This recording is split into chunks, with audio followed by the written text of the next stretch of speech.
É uma dúvida muito comum no consultório sobre a possibilidade de manter ou desenvolver o refluxo após a cirurgia bariátrica.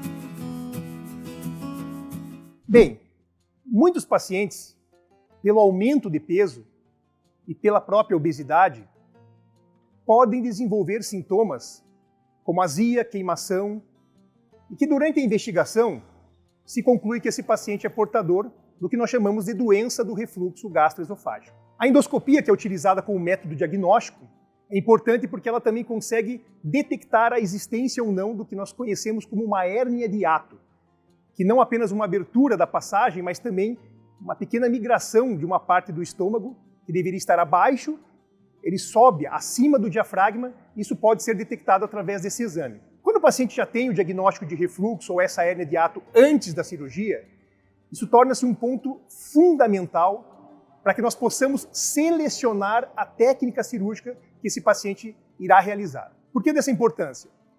Nós sabemos que as duas principais técnicas no mundo todo, e feitas aqui no Brasil, o bypass gástrico e a gastrectomia vertical, têm diferença em relação ao resultado não apenas da perda de peso, mas principalmente da manutenção ou do surgimento do refluxo. Então, o paciente que já tem o diagnóstico prévio de um refluxo mais significativo, com hérnia de hiato, ele vai ser selecionado para a realização do bypass gástrico.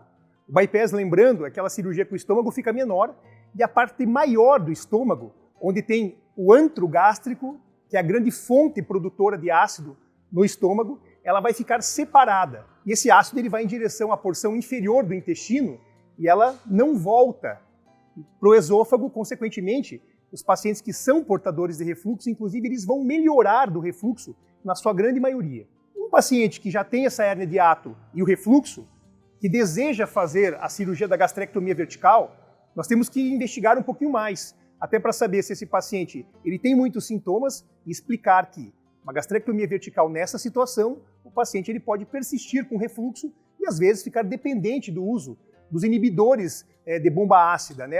Pantoprazol, omeprazol e todos esses outros medicamentos similares. E se o paciente não apresenta nada disso? Claro que daí a técnica vai ser escolhida conforme padrão alimentar, conforme a perspectiva de perda de peso. E nós sabemos que, mesmo no bypass, a chance é muito pequena, mas alguns pacientes podem desenvolver, principalmente aqueles que perdem peso e que voltam a recuperar peso a longo prazo.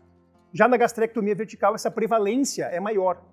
Existe uma tendência do paciente a manter a concentração ácida num estômago de tamanho menor. Então, essa cirurgia ela tem uma tendência maior a gerar episódios de refluxo. Alguns pacientes não sentem sintomas, mas alguns podem ser sintomáticos.